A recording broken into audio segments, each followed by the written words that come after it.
के जो जमात वाले जो लोग हैं वो चुन चुन के हिंदुओं को वहां मार रहे हैं। जो ये रोहिंग्या है ये किस तरह भारत की सीमाओं में घुस रहे हैं।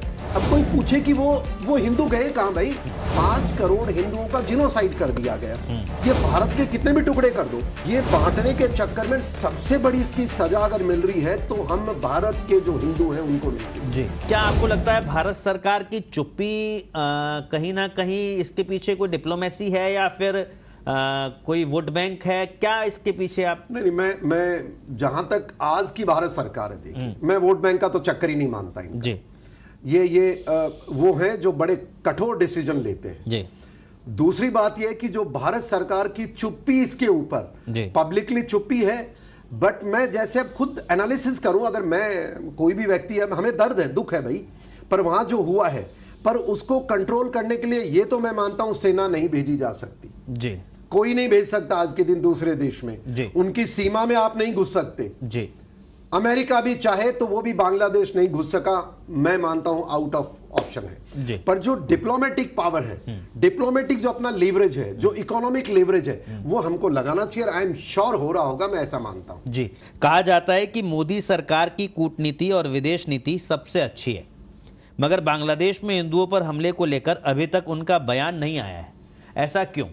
अब जब देश का सवाल होता है, हमारे रिश्ते बहुत अच्छे हैं, पर जिसके कारण हमारे रिश्ते अच्छे थे वो तो बांग्लादेश के नागरिकों के कारण थे, और उन्होंने अपनी एक सरकार चूज करके बैठाई और उसको किन्हीं ताकतों ने वहां से डिस्प्लेस कर दिया, और उसके कारण भारत की मुसीबत बढ़ गई ना। अब आज बात करें तो बांग्लादेश में किससे करें आप बताओ? बांग्लादेश के अंदर सेना चीफ तो प्रधानमंत्री को कहता है 45 मिनट देता हूं, भाग जा। पुलिस ने हड़ताल कर रखी है, और वहां के जो जमात वाले जो लोग हैं वो चुन चुन के हिंदुओं को वहां मार रहे हैं। तो मैं मानता हूं ये परिस्थिति बड़ी कठिन है, और क्योंकि ये दूसरे देश का मामला है। अब यहां मैं 2-4 चीजें कह सकता हूं कि जो हमारी सरकार है, मैं सुन रहा था कल जो हमारे विदेश मंत्री हैं, उन्होंने पार्लियामेंट में स्टेटमेंट दिया था कि हम पैनी नजर हैं।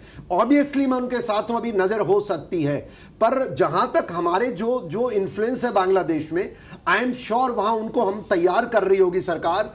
और ये जो जिनोसाइड चल रहा है, ये जिनोसाइड बिल्कुल रोकना चाहिए। मोदी जी से भी हम उम्मीद ही कर सकते हैं, पर वो अब जैसे बहुत सारे मेरे से चर्चा कि सर आर्मी भेज दो। अरे भाई आर्मी कहां भेजोगे?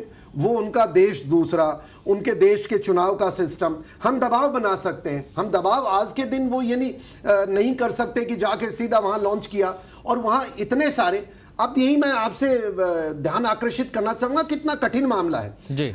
हमें याद होगा 19 जनवरी की रात थी, 1990 की बात है। जम्मू कश्मीर से 5.5 लाख आपके हिंदू आपके राज्य से निकाल दिए गए, और उनको भारत के अंदर ही शरणार्थी बना दिया। आज तक उनको तो नहीं बसा पाए। तो ये सवाल तो आपको पॉलिटी से करना ही पड़ेगा देश जी। बड़ी संख्या में बॉर्डर पर बांग्लादेशी पहुंचे थे, तो बीएसएफ वहां पर अलर्ट है। अब वो क्या प्रोसेस है वो थोड़ा सा देखिए, मैं 2 चीज आपको बताना चाहूंगा। बीएसएफ का जो रोल है वो बहुत क्लियर कट है कि कोई भी बांग्लादेशी सिटीजन को भारत नहीं आने देंगे, और भारत के को उधर नहीं जाना चाहिए। वो सही हो गलत हो, अगर गवर्नमेंट का विजय है, गवर्नमेंट की पॉलिसी है, वो कंट्रोल करते हैं। अब वहां भीड़ लगा ली। अब देखिए भीड़ जो लगा रहे हैं, वैसे ही बांग्लादेशी रोज भीड़ लगा के बैठे होते हैं हमारी फेंस के ऊपर, तो बीएसएफ तो बेचारी वैसे ही तंग है, परेशान है, और वहां वैसे ही टनल खोद रखी है। आप अगर मैं मानता हूं जागरूक युवा है, आप देखते होंगे किस प्रकार जो स्मगलर्स हैं, जो ये रोहिंग्या है, ये किस तरह भारत की सीमाओं में घुस रहे हैं। तो वो तो एक लड़ाई बेचारी बीएसएफ लड़ी रही है, और वो भीड़ में ही कोई ना कोई जमाती भीड़ के अंदर जमायती, उनके चेहरे पे थोड़ी लिखा हुआ है साहब। आप बताओ हिंदुस्तान में आज के दिन कितने बांग्लादेशी हैं? सड़क पर जाओ, आप बता सकते हो किसी को? गलती से बोल मत देना, वरना वो आपके खिलाफ एफआईआर कर देता और आप बैठे रहोगे जेल में। तो ये इस तरह की स्थिति है। बट अगर सरकार इंटरवीन करके कहेगी, और आई एम श्योर सरकार कर रही होगी, मुझे पूरा यकीन है, जिस प्रकार से शेख हसीना जी को हमने कहा कि जब तक आप चाहें देश में रुके, भारत का बधाई का कदम है ये, बिना डरे बिना, क्योंकि उन्होंने शरण मांगी है।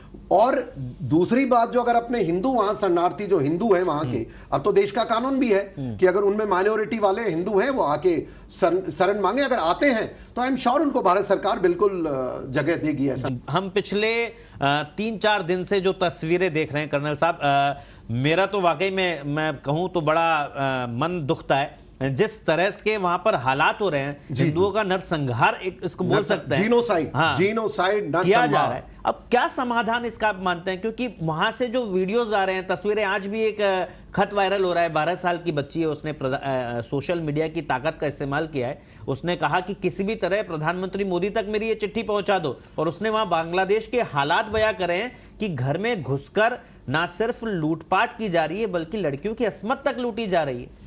देखिए, इसके ऊपर मैं थोड़ा सा अगेन वापस 47 में जाना चाहूं जी।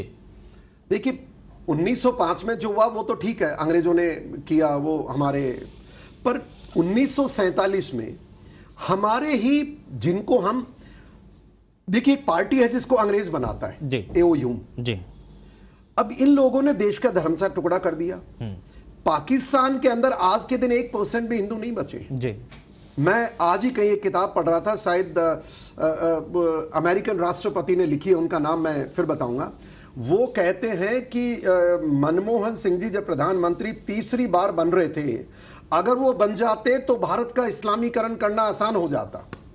एक दूसरी, एक मैं आपके दर्शक कहेंगे, मैं देख के बता दूंगा, एक बुक लिखी गई है बाय हिस्टोरियन जो कि वेस्टर्न कंट्री का है, उसने बांग्लादेश के ऊपर जीनोसाइड पे लिखी है। वो ये कहते हैं कि सन 47 से लेकर के आज तक बांग्लादेश में 5 करोड़ हिंदुओं का जीनोसाइड हो चुका है।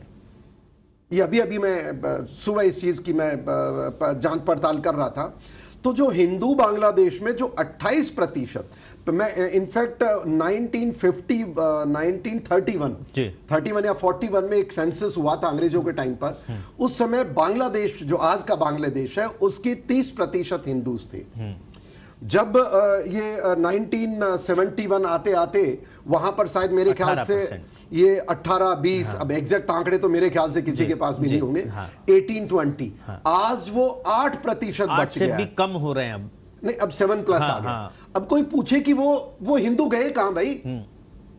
या तो कन्वर्ट हुए या उनको मार दिया गया।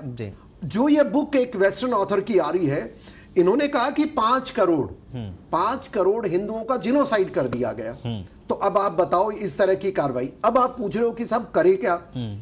अब सबसे बड़ी दुर्भाग्य की बात है कि भारत के टुकड़े करने वाले, ये भारत के कितने भी टुकड़े कर दो, अमेरिका क्या कर रहा था? बांग्लादेश का एक और टुकड़ा करने का प्लान था उसका। तो जो 9 देश ऑलरेडी बन चुके हैं, अफगानिस्तान से शुरू होता है 1874, फर्स्ट कंट्री डिवाइड हमारा अंग्रेजों ने। ये बांटने के चक्कर में सबसे बड़ी इसकी सजा अगर मिल रही है तो हम भारत के जो हिंदू हैं उनको मिल रही है, क्योंकि जीनोसाइड होता है। जीनोसाइड होता है तो जहां तक ब्रदरहुड का सवाल है मुस्लिम्स में, वो तो आप देखिए, ये क्या रोहिंग्यांग है और बांग्लादेशी जो इन्फिल्ट्रेट करके आते हैं, मैं क्योंकि सेना का आदमी इसलिए मैं मिलिट्री ओरिएंटेशन सिक्योरिटी से बात करूंगा। वो देश में कितनी बड़ी संख्या में है, जिन पॉलिटिकल पार्टी में सवाल नहीं कर रहा हूं, देश के जिनको चुना वो आए। आज के दिन रोहिंग्यांग और बांग्लादेशी आपके चेन्नई से लेकर के श्रीनगर के जो मिलिट्री इंस्टॉल है उसके साइड में बैठे, कुछ लोग इधर आएंगे, कुछ लोग उधर आएंगे, कुछ धर्म पे बैठेंगे। पर मैं ये मानता हूं कानून सख्त बना दो, 1 नेशन 1 लॉ कर दो, जो आदमी कोई भी हो उसकी छूट नहीं होनी चाहिए। अब जो कहते हैं कि इनको घसीट के मारेंगे, अगर आप ऐसा कर दोगे, आज मैं सुन रहा था कुछ वो क्या एक बिल वक्फ बोर्ड, हाँ, अब उसके ऊपर अगर सरकार कोई, भाई सरकार का अंग है, 1995 के अंदर ही तो बनाए वक्फ बोर्ड, पहले तो नहीं था ना। बिल्कुल। जब सरकार ने बनाया, सरकार उसमें संशोधन करती है, तो इसमें कहां बात होगी लोग करें एंटी मुस्लिम, एंटी ये क्या? अब ऐसे लोगों के साथ तो मैं मानता हूं हमारी पॉलिटी जब फिल्टर हो रही है धीरे धीरे, पर ये कठिनाई हमारी बड़ी है, क्योंकि देखिए अंतरराष्ट्रीय कितने देश है दुनिया में? 57 इस्लामिक देश हैं। हिंदुओं का तो कोई देश ही नहीं है भाई। मैं हिंदू हूं, मुझे गर्व है यार, मैं भारत का रहने वाला हूं, और मेरे पूर्वजों ने जो संविधान बनाया 47 में, उस संविधान पे मेरा विचार डिफरेंट हो सकता है, पर उसको मानना तो मेरा फर्ज बनता है ना भाई। मेजॉरिटी ने लोगों ने बनाया है, पर उसको भी संविधान को तोड़ करके मूल ढांचे को इमरजेंसी के टाइम में उन्हें सेक्युलर और क्या सोशलिस्ट वर्ड जोड़ दिए। आज तक देश चुप बैठा क्यों भाई? उनको तोड़ो, वापस करो। तो अब ये तो मैं नहीं समझ सकता हूं, पर जो इस तरह के जो लोग हैं ना, उनसे अब देश को ये लीपापोती से काम नहीं चलेगा कि अपने वोट बैंक के लिए आप आगे पीछे। क्लियर कट पॉलिसी देश है और इनको खुल करके जो गलत करेगा कानून अपना काम करे। जी।